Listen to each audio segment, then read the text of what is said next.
Alright, so today I found my very first so-called magic snake eggs, and these actually produced breeding two triple hets together. They're actually het for three different recessive genes: het for albino, het for pied, and het for clown. Pretty much the three most popular recessives in all of ball pythons. And kind of the interesting thing about these is if you actually look at the parents and compare the parents to like a normal wild type ball python, they look almost exactly like normals breeding them together. You can tell maybe a little bit of a difference from the het clown. A lot of times your het clowns will lighten the snake a little bit. I'd say you really can't tell a whole lot that it's het clown. I've actually seen some normals that look pretty much as bright as these, so I'd say the het clown influence is minimal. Maybe you can pick it out. As far as het pied, if you have just one copy of the pied, sometimes you'll actually get tracks on the belly of the snake, on either side of the belly, where it almost looks like someone took like a Sharpie and drew like lines on either side of the belly, especially down near the tail. And none of these have tracks associated with the het pieds. And het albinos, as far as I know, there's really no markers for het albinos. So the parents look almost completely normal, but if you actually breed them together, you'll get a whole variety of different combinations. You'll get albinos, pieds, you'll get clowns, and then you get a combination of all three. Like albino pieds, you'll get clown pieds, and albino, kind of the crown jewel of the whole thing would be the albino pied clown, the visual with all the genes. And I actually went over to the genetic calculator over on MorphMarket, and the odds are pretty slim that you'll actually hit all three visual genes. The odds are 1 in 64. So if you actually produce 64 eggs, you'd have a chance. 1 in 64. One egg could possibly be the triple visual with the albino, pied, and clown. And if you actually look at kind of the odds as far as getting like a normal looking snake versus at least getting something, you get about 40% normal looking snakes. So out of a clutch of 10 eggs, on average you would get 4 normal looking snakes and then 6 where you get some of the visuals, the albinos or pieds or clowns or combinations of those, which is pretty awesome. So what I'm gonna do is I'm gonna pull this girl out, and when I first started the season, she was like right on the edge of being big enough to breed. I don't think she has that many eggs. I'd say maybe not even 6 eggs, but I was actually looking under her coils. She was kind of coiled up around the eggs, and it looks like she's sitting on some good eggs. And I thought for sure she wasn't gonna lay this year because she was so skinny. Even in the middle of the breeding season, you know, I thought, you know, everyone else is laying eggs, and I was looking at her thinking, no way, she's not gonna lay this year. And then sure enough, I was going through all my tubs this morning and she was on some eggs, which really surprised me. So what I'm gonna do today is I'm gonna pull her out, take a look at those eggs, and we'll set them up in the incubator. All right, so this girl lives over here in my ARS 5040 rack. She's still pretty small, plenty of room here in the 5040. And take a look at that. I'm really surprised she actually laid that many eggs, and good eggs. I thought for sure if she was gonna lay, she was gonna slug out. So this girl's name is Lucky. We are lucky to get some eggs today. So that's, you know, it pretty much looks like a normal ball python. And then over here is the male. This is the male.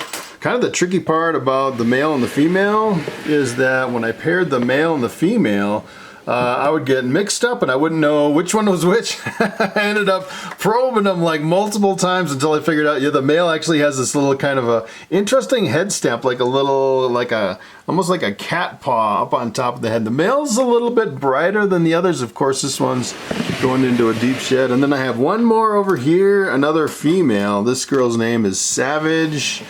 I don't think this girl's gonna lay. And look, she's almost the same as this, where you look at the snake and you're like, that snake is not full of eggs, no way. And then she laid some eggs. I just could not believe it. I was totally blown away that she laid some eggs. So what I'm gonna do is I'm gonna pull her out of this tub over here. And it's kind of interesting. They all started fasting at the same time and went on a really long fast. And then just recently came back at the beginning of the breeding season when I was pairing them up. And that's when I decided to pair them up for the first time. Sometimes it seems like these have been a lot more sluggish than some. Sometimes they can go off of food for quite a bit. It seemed like all three kind of track the same as far as not eating, pretty much up against that, you know, 1,000 gram wall up to, you know, 1,100, 1,200 grams until they get over that hump. All right, so I'm gonna pull her out. I'm excited to see how many eggs. So hopefully we'll actually get 6 eggs, which is pretty typical for a first-time female. All right, so let's take a look at this girl and see if we can pull some eggs. I got a little bit lazy and left her shed in. I don't know why. You don't really need the sheds in there, but I've been leaving them in. All right, let's see how many eggs this girl has. Hopefully we'll get 6, maybe. I was thinking like 4, maybe. Yeah, it looks like 4. She's pretty small. I'd say, look at how skinny she is. Wow, 4 good eggs. Look at how super skinny she is. Looks like she laid all the eggs, and see, you can see it like on this one. Doesn't really look like she has, you know, the regular tracks. Usually if it has like het pied tracks, it has, you know, really big marks, at least coming down that far on the snake. Looks, maybe you can kind of pick them out. She's a little bit freaked out. All right, she looks good. Looks like she laid all the eggs.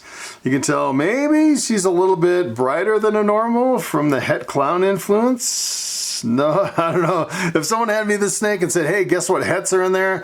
I'd be hard pressed to figure out any hets. I don't even know if I'd guess het clown on that one. That is pretty normal looking in my book. All right, so I'm gonna put her over here in the boa tub temporarily. And let's take a look at these really big eggs. It's weird, I've had some clutches this year with really big eggs and some with really small eggs. I think I'd rather have more small eggs than a few big eggs just because of the sheer number of offspring. But you might have with the bigger offspring, I think you'd probably have a better odds of not having like any that you'd have to assist feed. So far this year, I've actually hatched out 5 of those albino het pieds, and out of one of them absolutely refused to eat live mouse hopper. I think I'm up to like 5 or 6 live mouse hoppers on those. And they've all been eating except one. And just yesterday, I finally broke down and did my first assist feed. I do not like assist feeding.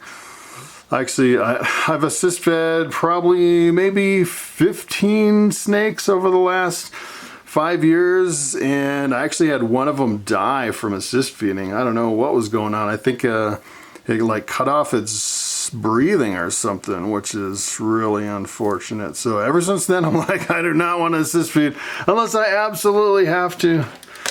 All right, so let's take a look at these and candle them. Hopefully we have some good eggs here. You know, sometimes I've actually had good looking eggs, and then when you candle them, you end up with slugs that look good. Hopefully we'll see some veins. This one looks good. Take a look at that. Got an embryo right there. Hopefully 6 eggs. I've been waiting years for these eggs. Oh, this has been a long project. Doing the triple hets, kind of the super long game on this. So keep in mind the odds are 1 in 64 that I'd hit the triple visual. But if I hit the triple visual and breed it back to my females, then the odds become 1 in 8, which is fantastic. Which I'm really looking forward to when I can actually hit that one. All right, so I'm going to throw together an egg box real quick. I showed you this like a lot. If you watch some of my other videos, I show you this in almost every video when I pull eggs. I think I have enough perlite here. You know, I've changed this before. I used to use vermiculite, but now I absolutely love this perlite. It's fast and easy. You don't have to weigh anything out. I use 2 of these 16-ounce deli cups, and then half a quart of RODI water, and then just kind of mix it up. Oh, and it's very dusty, very dusty. So the other cool thing about those, if you get the triple visual, if you breed a triple visual to a triple visual, then you'll actually get all triple visuals, which should be pretty awesome if I could get to that point. And eventually what I want to do is if I hit the triple visual, I want to take that and I want to breed it to another recessive.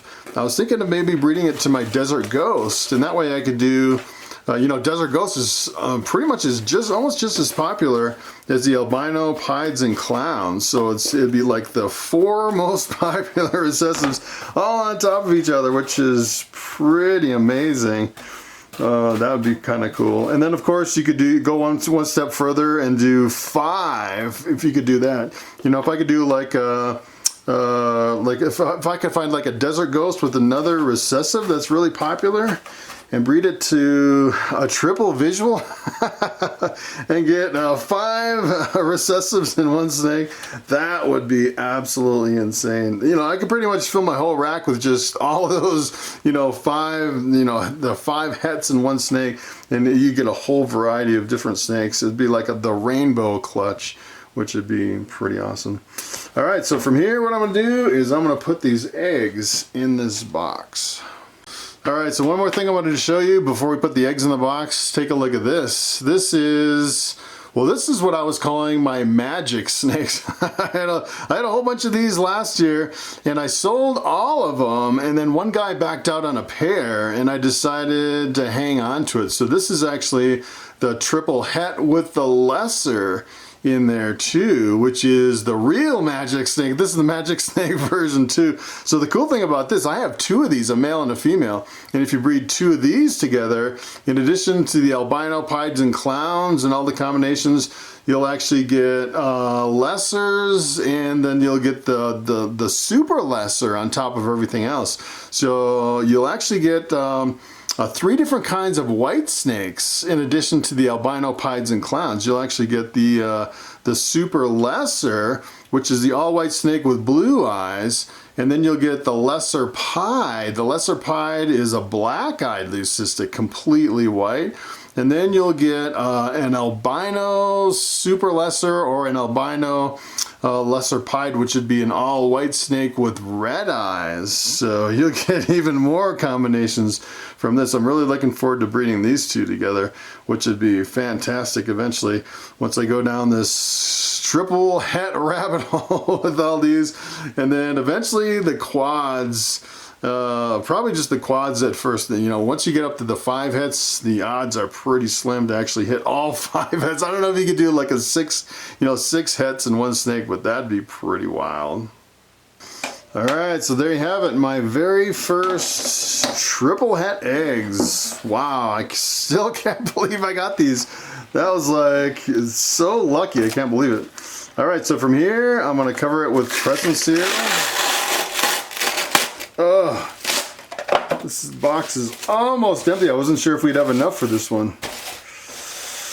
All right, so that's pretty much it. Now I want to label it with my label maker. All right, so for the 2 labels that I put on my egg box, this is my first one with the genes. So this one is triple het Lucky. Her name is Lucky. That's the female crossed with my triple het male. So if I get any other eggs from my other female, then I'll know one from the other so I don't get them confused. In case I get anything weird kind of popping up, I can trace it back to the female. And then today is the 31st of May, so it was laid the 31st of May. It should hatch the 30th of July, 2022. All right, so my egg incubator is finally filling up with some Ball Python eggs. I got some really interesting stuff going on this year. So I just put the triple het box right here, working on my second half of the incubator. So let's see what I have. I actually have a bamboo crossed with a bamboo lesser. So we'll get some bamboos, some blue-eyed leucistics. We'll get some Desert Ghosts, super pastel inchy pinstripes maybe in that one. Another het Desert Ghost with maybe super pastel inchy pinstripe. Some scaleless. We could get some completely scaleless with pastel pinstripe and lesser in the mix from that one. We got another calico bamboo crossed with a lesser. So we could get a lot of bamboos from a couple of these boxes, and some more blue-eyed leucistics. Banana inchy clown crossed with a clown. I think I only got one good egg on that one. maybe my first visual clown, which would be awesome. And then we have another possible completely scaleless clutch right there. And then I have my Coral Glow crossed with a Dinker. Maybe we'll get some pies from that. The Dinker is 50% het pied, but I'm trying to prove out that really unusual looking normal Dinker that I got from that Coral Glow. So a bunch of really cool stuff coming, and it looks like maybe we'll have at least two or three more clutches, which should pretty much finish out the season. On top of all my reticulated pythons, which I'll give you an update on my retics here in one of my next videos. All right, so that's pretty much it. Thanks for watching, and I will see you next time.